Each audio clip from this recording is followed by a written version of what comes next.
She was just a little girl who collapsed at a bus stop. He was a billionaire with a stranger's heart beating in his chest. Neither knew they were already bound by fate. Ethan Gray had left the sleek glass tower of Gray Harbor Technologies that afternoon without his usual entourage, an unusual choice for a man whose every movement was normally calculated and protected. The board meeting had drained him, and the crisp air outside felt like a relief from the endless hum of climate-controlled corridors and the measured tones of executives speaking in percentages. He decided to walk instead of summoning his driver, taking the long way around through a quieter part of the city where the storefronts were small and the pace was slower. It was there, at the corner of Pine and 9th, that he noticed a figure at the bus stop, a tiny girl in a pink dress, sitting stiffly on the wooden bench, her feet not quite touching the ground. She couldn't have been more than 5. Her brown hair was tied with a worn pink bow that drooped to one side, and in her lap was a half-empty plastic bottle of water. At first Ethan's glance slid over her the way one's eyes skim a stranger in passing, but something about the way her shoulders sagged made him look again. She swayed slightly, as if the bench beneath her had tilted. The bottle rolled from her hands, clattering to the pavement. Her head dipped forward, then back, in a slow, uncoordinated motion, before she simply slid sideways along the bench and crumpled toward the ground. Ethan reacted before thought had a chance to intervene.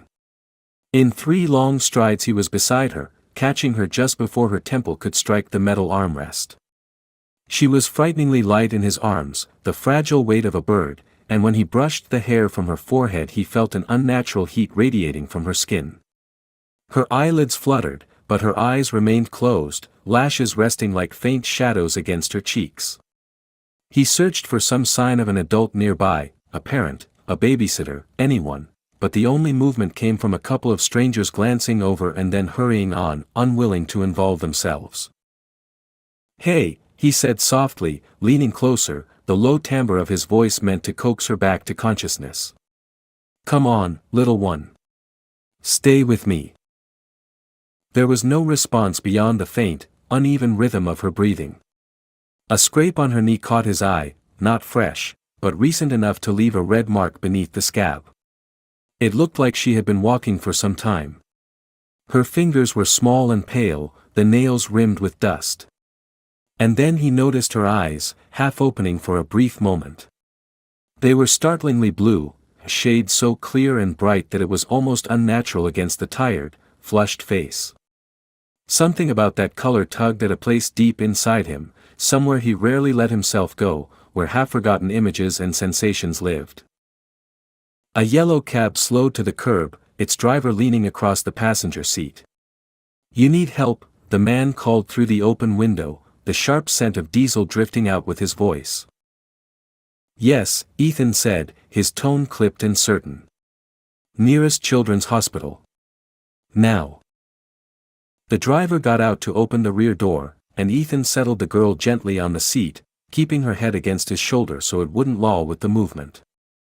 As they pulled into traffic, the city's noise seemed muffled, as if the glass of the taxi had sealed them into a separate world. Ethan could feel each rapid beat of her small heart against his arm, could hear the uneven catch in her breath every few seconds. He reached for his phone to alert the hospital ahead of time, but halfway through dialing he paused, looking down at the fragile figure resting against him. He didn't know her name. He didn't know where she belonged. All he knew was that he was not about to let go of her until someone capable could tell him she would be all right. And as the cab threaded through the afternoon streets, that strange, insistent familiarity about her eyes still echoed in his mind, growing stronger with every block they traveled. The hospital entrance was a blur of glass doors and fluorescent lights as Ethan stepped from the taxi, the girl still cradled against him. The automatic doors whooshed open, releasing a rush of cool, sterile air tinged with the faint scent of antiseptic. Inside, the lobby buzzed with a low murmur of voices, the shuffle of feet, the occasional ring of a phone at the reception desk. Ethan moved quickly toward the nearest nurse, his voice calm but urgent as he explained that the child had collapsed at a bus stop, that she was overheated, possibly dehydrated, and that she hadn't responded to his attempts to rouse her. The nurse, a woman in pale green scrubs with quick, efficient movements, immediately directed him toward the pediatric triage area. As they moved through the hall, a wheelchair was brought forward, but Ethan shook his head and continued to carry her. There was a strange steadiness in his grip, as though setting her down before she was in safe hands would be some sort of betrayal. The triage room was bright, almost harshly lit, the white walls interrupted only by charts and a cheerful mural of sea creatures intended to put children at ease. A second nurse came forward, gently lifting the girl from Ethan's arms and settling her onto the narrow bed. A thin blanket was drawn over her small form while the nurse adjusted the pillow behind her head.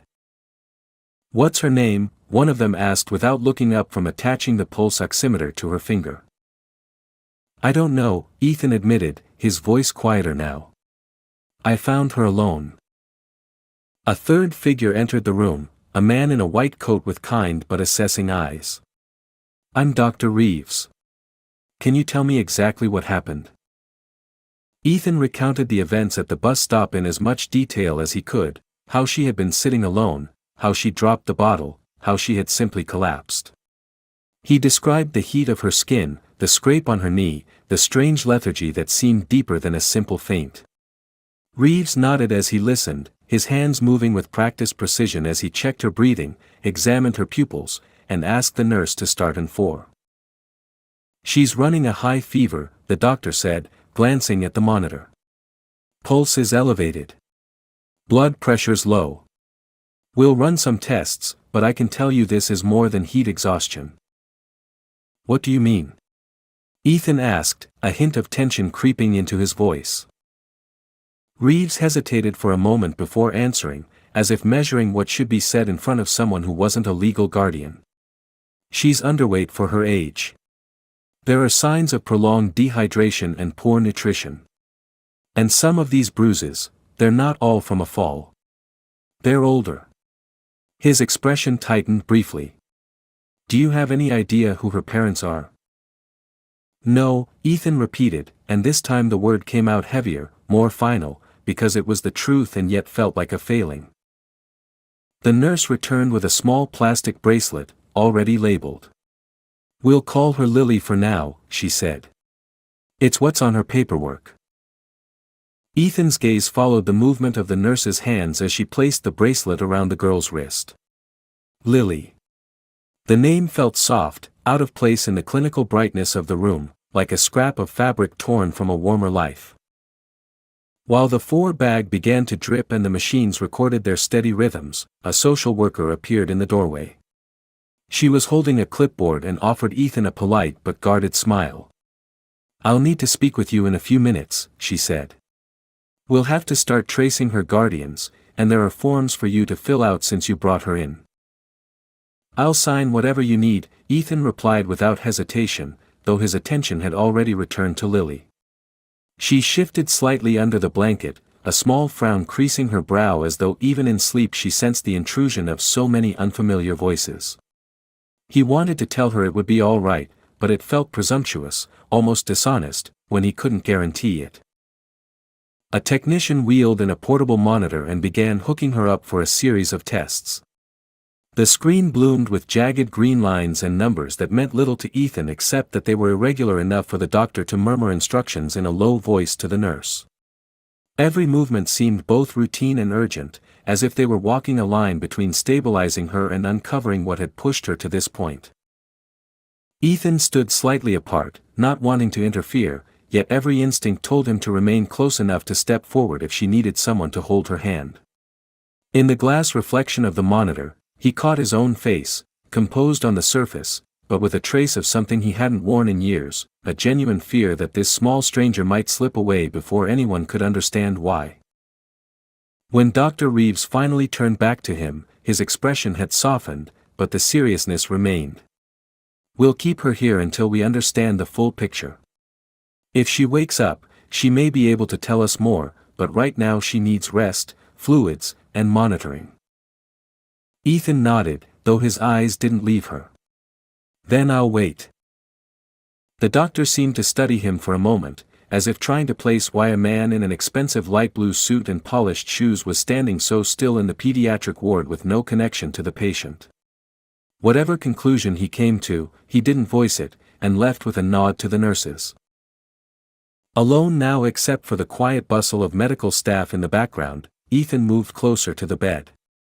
Lily's small hand lay on top of the blanket, limp but warm. He hesitated, then rested his own hand gently over hers, feeling the faint but steady beat beneath her skin. Something about that fragile rhythm anchored him in a way he couldn't explain, even to himself. He had walked in here as a stranger doing the decent thing. He wasn't sure what he was now, but he knew he wasn't ready to walk away. The next morning, the pale light filtering through the hospital blinds found Ethan still in the same chair he had taken the night before. He had dozed only in shallow bursts, roused each time by the quiet footfalls of nurses changing 4 bags or checking the monitor. Lily had stirred once in the early hours, her eyelids fluttering halfway open, but she had slipped back into a restless sleep before he could speak to her. The rhythmic beeping of the machines had become part of the air around him, a steady counterpoint to the thoughts circling endlessly in his mind. He was a man who solved problems by dissecting them into measurable pieces, but this situation resisted any such approach. He couldn't define the problem when so much of it was unknown. A knock at the door broke his reverie. A woman stepped inside, her hair pulled into a practical bun, a thin folder clutched against her chest. Her badge identified her as Margaret Leland, Child Protective Services. She greeted him politely, though her eyes moved immediately to Lily, scanning the child with the trained precision of someone who had seen far too many children arrive in similar states. After a moment, she sat down across from him and opened the folder. "We've been able to gather a little information," she began, her tone formal but not unfriendly. "Her name is Lily Evans. She's 5 years old. Her mother was Amelia Evans. No father listed on the birth certificate. According to the records we could access quickly, they were living at the Willow House shelter until about 6 months ago. After that, it seems there was an attempt at placing Lily in a foster arrangement, but the files are incomplete." Ethan felt the sound of the name strike him in a way that was almost physical. Amelia Evans. For a second, the syllables were just sounds, but then something in him shifted, and a deep, uninvited recognition unfurled. He heard them again, but not in Margaret's voice, in the hesitant tone of a hospital liaison, more than a year ago, explaining that the donor's family wished to remain mostly private, but had allowed a single message to be passed on. He remembered reading that message after the transplant, alone in a room still smelling faintly of disinfectant. Asterisk she loved the ocean. Please live for both of you, asterisk there had been a name on the signature line. Amelia Evans. Could you repeat that? His voice was steady, but it felt distant to him, as if he were listening from somewhere else. Amelia Evans, Margaret said again, watching him with mild curiosity. Does that mean something to you? He didn't answer immediately. His hands, resting on his knees, had tightened into fists without him realizing. Of course it was coincidence, he told himself. Evans was not an uncommon name. But that careful rationality was swept aside by the memory of that letter, of the reality that the heart beating in his chest was not the one he had been born with. It had come from a woman who had died unexpectedly, a stranger he had never met but whose final act had given him back his life. He looked at Lily again, at the fine, almost translucent skin of her temples, at the way her lashes curved downward like commas on a page. And those eyes, when she had opened them briefly last night, he had been struck by their startling blue, a shade that seemed too vivid to belong to the muted palette of the hospital. Now he could not unsee the connection. They were her mother's eyes. They were the eyes of the woman whose heartbeat had once been her own and was now his. Margaret continued, flipping through the papers in her folder. Her mother passed away a little over a year ago. Car accident. She was 30. The shelter staff said she was trying to get back on her feet, had applied for job training. After her death, Lily was placed temporarily with a woman named Diane Carter, but that arrangement ended suddenly. We haven't been able to locate Ms. Carter, and Lily was found alone yesterday. That's all we have at this stage. Ethan leaned back slightly, as if distance could dull the impact of her words, but it didn't. The timeline lined up with the day of his surgery, the day he'd been wheeled into a room under two bright lights, convinced he might not wake again. Somewhere else in the city, Amelia Evans had been taking her last breaths. Somewhere else, a child had been losing her mother while he was gaining her heart. He forced himself to focus on Margaret's voice as she outlined the next steps, contacting any remaining relatives, beginning the process for emergency foster care, ensuring Lily's medical needs were met before she was discharged. All of it was logical and procedural, the kind of structure Ethan usually respected, but today it felt inadequate, almost cold, in the face of what he had just learned. When she closed the folder, Margaret gave him a measured look. "You're not related, but you found her and brought her here. That makes you a point of contact for now, at least until we can track down family or a foster home. Will you be reachable if we have questions?" "Yes," he said, the word immediate and without hesitation. But it carried more weight than simple availability. It was a promise he hadn't yet decided how to keep, only that he would. After she left, the room felt quieter than before, though the machine still hummed softly. Ethan stood and moved closer to the bed. He studied Lily's face, trying to imagine Amelia in its lines and curves. He wondered if her mother had laughed easily, if she had been stubborn, if she had sung to her daughter at night. He wondered if she had known, when she signed the donor forms, that part of her might one day meet the child she loved in an entirely different way. The connection was impossible to ignore now. Lily wasn't just a girl he had happened upon by chance. She was the daughter of the woman who had saved him. And as he rested his hand lightly on the rail of her bed, he felt the steady, borrowed heartbeat in his own chest answer some unspoken call, as though it recognized her even if she didn't yet recognize him. Night settled over the hospital in layers of shadow and muted light, the hallways narrowing into quiet corridors where the occasional squeak of rubber soles was the only interruption. Ethan remained in the chair beside Lily's bed, his jacket folded over the armrest, tie loosened and hanging slightly askew. He hadn't intended to stay so long, but each time he thought about leaving, the sight of her small figure beneath the blanket kept him rooted in place. The slow rise and fall of her chest reassured him, though he found himself counting the breaths without meaning to. The monitor beside her bed pulsed with steady green lines, each beep like a soft reminder that the world was still moving forward for her, at least for now. He leaned back and let his gaze drift to the ceiling, the sterile white tiles giving him nothing to focus on. Inevitably, his mind wandered to the night of his own hospitalization. It had been in another building not far from here, but the smell of antiseptic, the faint echo of voices in the hall, the way the lights hummed faintly, all of it was the same. He remembered the way his hands had trembled slightly as they inserted the weight of the consent forms, the realization that without a donor match his chances were vanishingly small. The cardiologist's face had been carefully composed, but Ethan had been in business long enough to recognize the truth behind polite wording. When the call came that a heart was available, relief had flooded him so suddenly it almost felt like pain. He hadn't known anything about the donor then, only that it was a young woman whose family had agreed to the surgery. It was all a blur after that, anesthesia, a black void, and then waking with a pain so deep in his chest it felt as though someone had rearranged his bones. Which, in a sense, they had.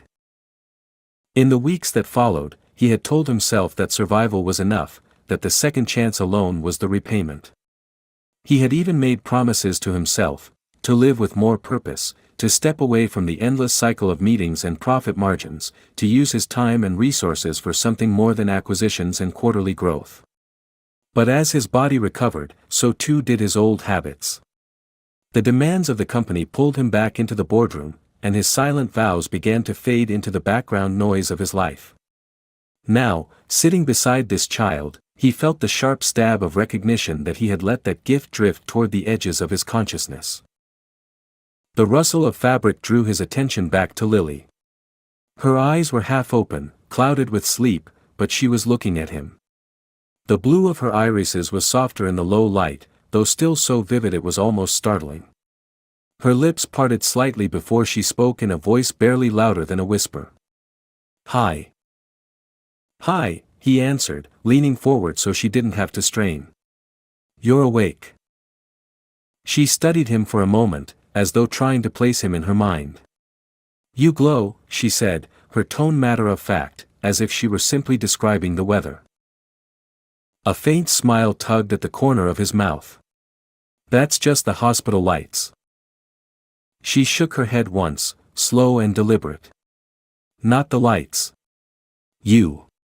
Her gaze drifted to his chest, where beneath his shirt and tie lay the faint scar from the transplant. "Your heart was sick before." The word sent a shiver through him. "Yes," he admitted. "But it's better now." "Who fixed it?" He hesitated. How could he explain to a 5-year-old the layers of coincidence, tragedy, and generosity that had converged to place them here together? Yet something in her expression, open, expectant, trusting, made him feel the truth was the only option. "Your mom," he said softly. "She helped me." For a moment she didn't respond, her gaze drifting past him toward the shadows in the corner of the room. Then she turned back, her expression calm, as if she had been told something she already understood in some quiet, unspoken way. She closed her eyes again, her small hand curling slightly beneath the blanket, and within moments her breathing evened into the rhythm of sleep. Ethan sat there for a long while afterward, the weight of the exchange settling in him like a stone in deep water. There was no clear plan in his mind, no strategy for what came next, but he knew with absolute certainty that this was no chance encounter to be filed away as a passing act of kindness. The heart in his chest, her mother's heart, beat in steady time, and for the first time in months he felt it as something more than muscle and tissue. It was a link, a responsibility, a promise renewed. And whatever shape that promise would take, he was not going to let it fade again. Morning arrived reluctantly, the pale light creeping through the blinds in thin strips that fell across the foot of Lily's bed. The quiet hum of the hospital night gave way to the muted clatter of carts in the hallway and the soft murmur of staff beginning their rounds. Ethan had barely moved from his chair, his mind refusing to let him drift into real sleep. He had been waiting for answers, though he was starting to realize that the answers he feared were the ones most likely to come. When the door opened, it was Dr. Reeves again, accompanied by Margaret Leland from Child Protective Services. Both carried the look of people who had gathered more information than they wished they had. Margaret sat down without preamble, placing her folder on her lap. Her voice was calm, but there was no mistaking the heaviness in her tone. "We've confirmed the details I told you yesterday," she began, glancing briefly at Lily before continuing. "Amelia Evans died in a car accident just over a year ago. It was sudden, no prior health conditions, nothing anyone could have anticipated. She was declared brain dead upon arrival at the hospital, and her family consented to organ donation." Ethan felt the weight of that statement settle over him, not because it was news, but because it was now bound to this room, this moment, this child. Margaret went on, explaining that after Amelia's death, Lily had been placed in emergency foster care with a woman named Diane Carter, a temporary arrangement meant to last only until a more permanent placement could be found. Diane had no other children and had passed the basic screening, but 3 months into the arrangement, she had stopped responding to calls from the agency. According to what little the case file revealed, there had been no official termination of the placement, Diane simply vanished from contact. A welfare check at her registered address had turned up nothing. The apartment was empty, the lease terminated. Dr. Reeves spoke next, his hands in his coat pockets, his voice carrying the measured cadence of someone delivering clinical facts without softening them unnecessarily. "Lily's current condition reflects more than just the incident at the bus stop. She has signs of chronic dehydration and malnutrition. There are indications she hasn't had consistent meals for weeks, possibly longer. Some of her bruises are old, at different stages of healing. None of them appear to be the result of a single accident. These are the kinds of patterns we see when a child hasn't been receiving adequate care for an extended period." Ethan listened, each sentence tightening the knot in his chest. The picture forming was one of neglect, abandonment, and the quiet kind of suffering that leaves no immediate scars but steals strength one day at a time. He could almost see it, Lily left alone for long stretches, finding scraps of food, perhaps trying to drink from the same warm bottle of water he had seen roll from her hands at the bus stop. The image sat in his mind like a weight he could not dislodge.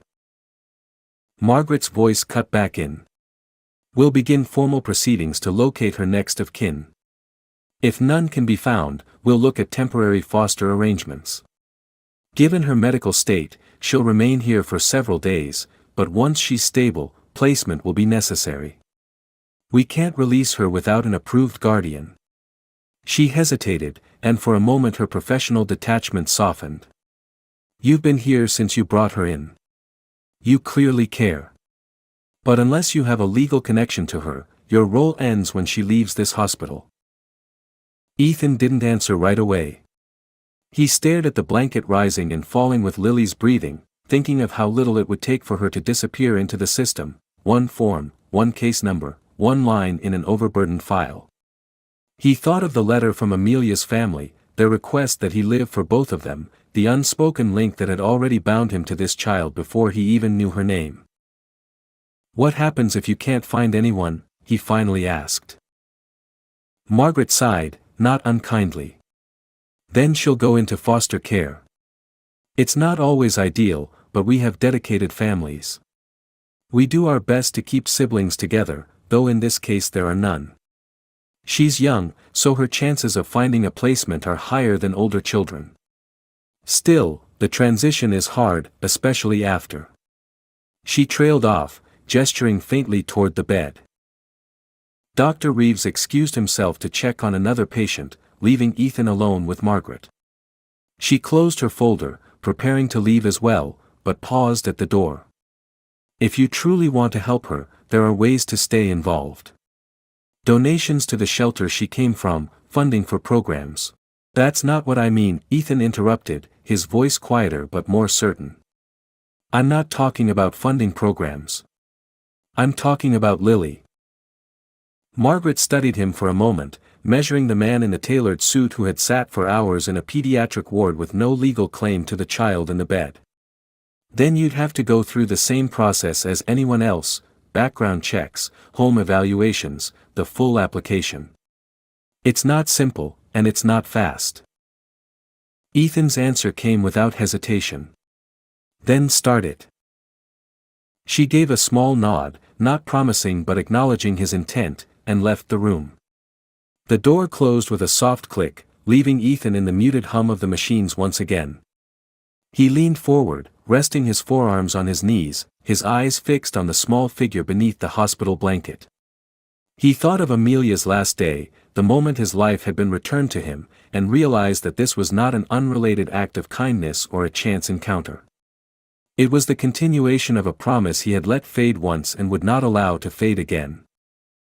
Somewhere in the stillness, he felt the borrowed heart in his chest beat in quiet, steady agreement. The first whispers began the day after Ethan's meeting with Margaret. He had left the hospital only briefly to change clothes and attend a scheduled strategy session at Gray Harbor Technologies, expecting to keep his focus on the quarterly numbers and the integration of a recent acquisition. But as soon as he stepped into the conference room, he noticed the sidelong glances, the way conversations lowered in volume when he passed. His assistant placed a folded printout in front of him before the meeting began. It was a headline from an online gossip site, accompanied by a blurred photo taken outside the hospital: "Billionaire CEO seen leaving pediatric ward with unidentified child."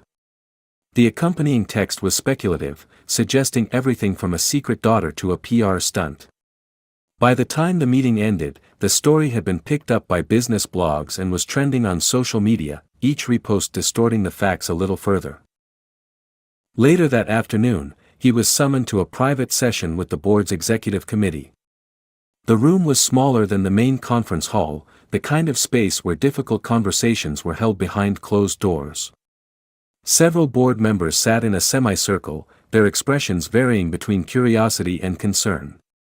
The chairman, an older man named Robert Ellison, leaned forward with his fingers steepled. "Ethan, we've been monitoring a developing situation. You've been photographed multiple times at the Children's Hospital. The media has noticed, and the speculation is unpredictable. Is there something we should be aware of? Ethan kept his voice measured, though a flicker of irritation passed through him. I found a young girl collapsed at a bus stop and took her to the hospital. She's in care now. That's all there is to know. One of the newer members, a sharp-tongued investor named Mason Clark, gave a thin smile. All. That may be enough to cause reputational questions, especially if people start assuming connections or motives. We have shareholders who care about stability, not tabloid drama. The PR director, who had been called in for the meeting, suggested they craft a short statement, something vague about Ethan's commitment to community well-being, without specifics. If we avoid feeding the story, it may fade on its own, she advised. But for now, I'd recommend limiting public appearances until this dies down. Ethan listened, his jaw tightening. The way they spoke about Lily, though they didn't know her name, reduced her to a variable in a risk calculation. He understood corporate caution, but the dissonance between their priorities and the reality of a small child in a hospital bed was jarring. He had sat in rooms like this for years, weighing risks against returns, but in this instance, the equation felt obscene. Then came the comment that shifted the air in the room. Ellison, still leaning forward, said, "Ethan, you're acting emotionally. That's not always the best approach in leadership." The words might have passed without note on another day, but something in Ethan snapped, not in anger exactly, but in a deep rejection of the premise. He met the older man's gaze evenly. "My emotional is the reason this company exists in the first place," he said. "I built it by caring about what I was doing more than anyone else in the room. And right now, I care about making sure that little girl survives and has a future. If that's bad for business, then maybe it's time to rethink what kind of business we're in." The silence that followed was long enough for him to hear the faint ticking of the wall clock. A few board members exchanged uneasy glances. The PR director shifted in her seat but didn't interrupt. Finally, Ellison sat back, his expression unreadable. "No one is questioning your right to personal involvement. We're simply asking that you be mindful of the optics." "I'll be mindful," Ethan replied, standing to leave. "But I won't be absent." By the end of the week, the story had spread further, but instead of retreating, Ethan chose to address it head-on. He called a press conference in the company's main atrium, a space usually reserved for product launches and quarterly earnings announcements. Cameras crowded the back, reporters lined up with notepads and recorders. When he stepped to the podium, he didn't read from prepared notes. He spoke plainly, explaining how he had found Lily, the circumstances that had brought her to the hospital, and the fact that her mother had been the donor whose heart had saved his life. "This isn't a publicity stunt," he said to the assembled press.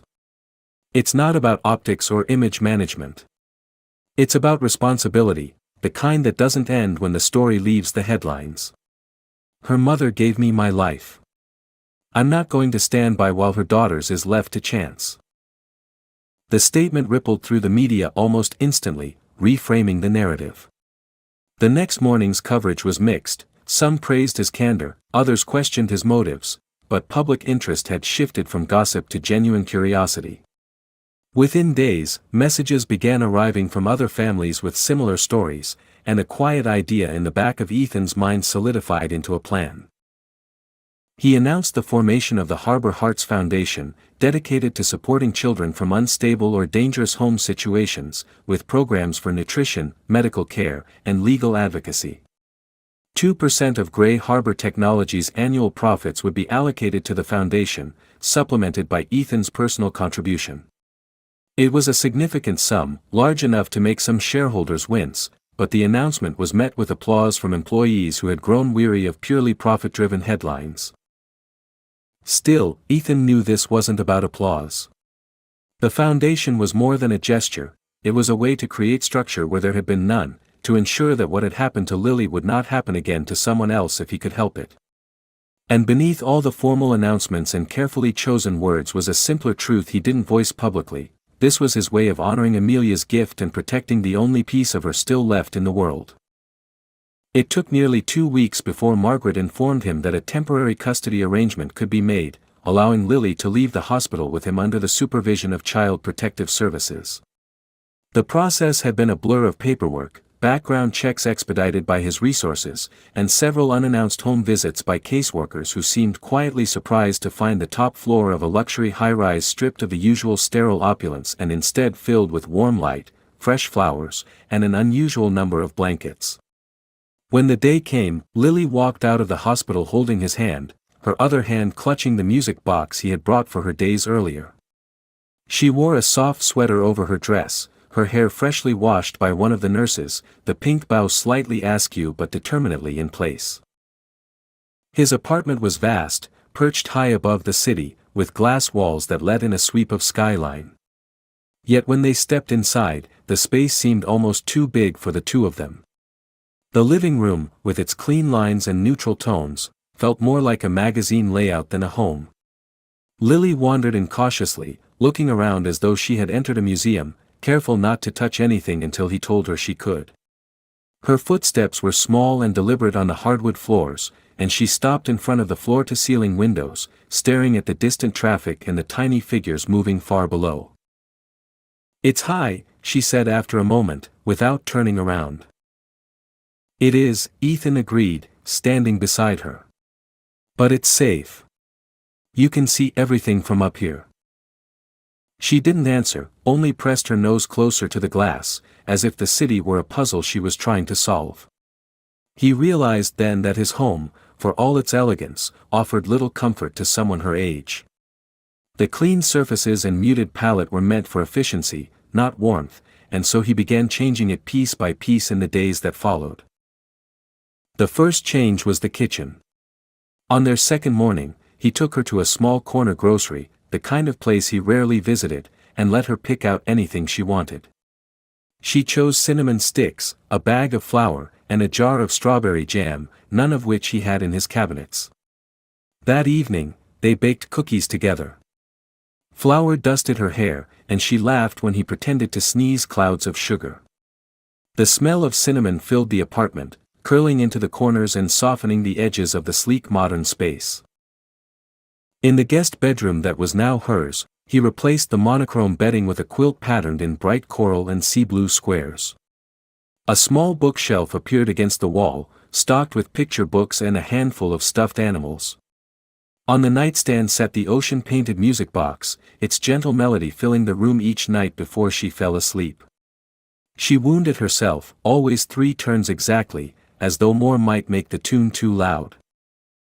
One evening, a week after she had moved in, Ethan found an old envelope in a file marked "Personal Correspondence." It was the letter from Amelia's parents, the one he had read only once after the transplant before tucking it away. They had written of her love for the ocean, her stubborn determination, her kindness. At the end, there had been a line he had not fully understood then: "If the world allows, we would like to meet you one day." He had assumed that moment would never come. Now, it seemed almost inevitable. He made the call that same night. The voice on the other end was warm but cautious, as though bracing for bad news. When he explained who he was, there was a long pause, and then a quiet intake of breath.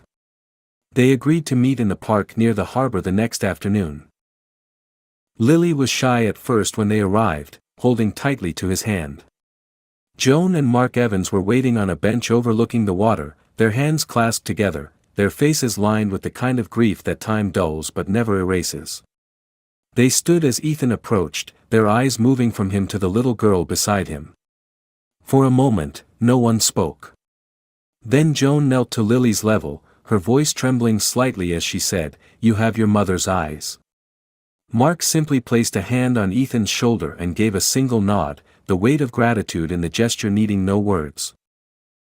The afternoon passed quietly. They walked along the water, Lily skipping ahead to look at boats moored along the pier, returning occasionally to show Joan a shell or a feather she had found. Ethan watched them, feeling as though a missing piece of a story had been placed back into the book of their lives. When the sun began to dip, Joan pressed a small, worn seashell into Lily's hand. "Your mom kept this on her desk," she said softly. She said it made her feel like she could hear the ocean, even when she couldn't see it. Back at the apartment that evening, Lily placed the shell beside her music box on the nightstand. She didn't say anything about it, but he noticed she wound the box an extra turn before bed, as if making space for the shell's silent song. For Ethan, the room no longer looked like a guest space. It looked lived in. The once echoing apartment now carried the sound of small footsteps, the murmur of bedtime stories, and the occasional burst of laughter from the kitchen. What had been a penthouse designed for efficiency had begun to feel like a home, not because of its contents, but because of the person who now filled it. As he closed her door that night, he realized the changes he had made were not temporary adjustments for a guest. They were the beginning of something permanent, whether or not the legal documents reflected it yet. And though he had not planned for any of this, he understood with absolute certainty that he did not want his life to return to the way it had been before she arrived. The court hearing took place on a bright morning in early spring, the kind of day when the air carried a hint of warmth but still clung to the cool sharpness of winter. Ethan arrived early with Lily, walking her through the grand entrance of the family courthouse, their footsteps echoing against the marble floors.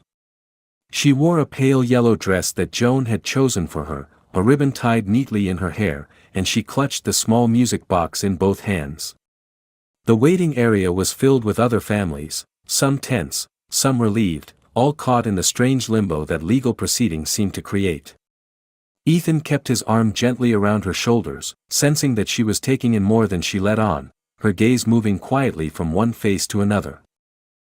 The hearing itself was not dramatic, though the weight of its outcome was enormous.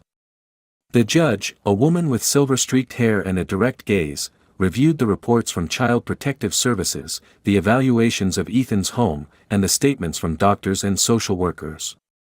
Margaret testified to the circumstances under which Ethan had found Lily, describing his consistent presence during her hospital stay and his cooperation with every step of the custody process. Dr. Reeves spoke of her condition upon admission and the improvement she had made since living with Ethan. Joan and Mark had come as well, offering their support for his petition, their voices steady but tinged with the emotion of seeing their granddaughter safe and cared for. When the judge finally spoke, her words were measured and deliberate, each sentence carrying the finality of law. She granted Ethan permanent guardianship of Lily, with the process for adoption to begin after the mandatory trial period. The sound of her gavel striking the block seemed to echo far longer than it should have, and for a moment, Ethan simply sat still, letting the reality settle in. Lily turned to him with a small, almost hesitant smile, and he felt her fingers curl around his. Outside, the sunlight felt warmer than when they had entered. Joan and Mark hugged Lily tightly, promising to visit soon, and Mark placed a hand on Ethan's shoulder again, the gesture silent but heavy with trust. As they walked toward his car, Lily tilted her head up to look at him. "Can I call you my captain?" she asked suddenly. "Because you're from Harbor." The corners of his mouth lifted, and he nodded. "You can call me that." The months that followed were filled with the quiet work of building a life together. The Harbor Hearts Foundation grew quickly, opening its first community center in a renovated brick building on the east side of the city.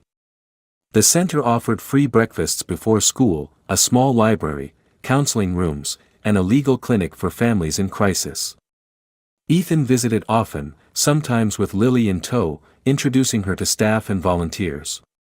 He didn't speak about her publicly unless she chose to be part of the conversation, but when she played the music box's melody on the small upright piano in the center's main room, people listened in silence, understanding without needing the story spelled out. Not everyone understood his choices.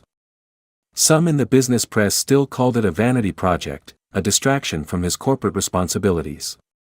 He ignored those voices, focusing instead on the tangible changes he could see: children walking into the center with uncertain expressions and leaving with a bag of food, a warm coat, or simply the knowledge that someone knew their name and cared that they were there.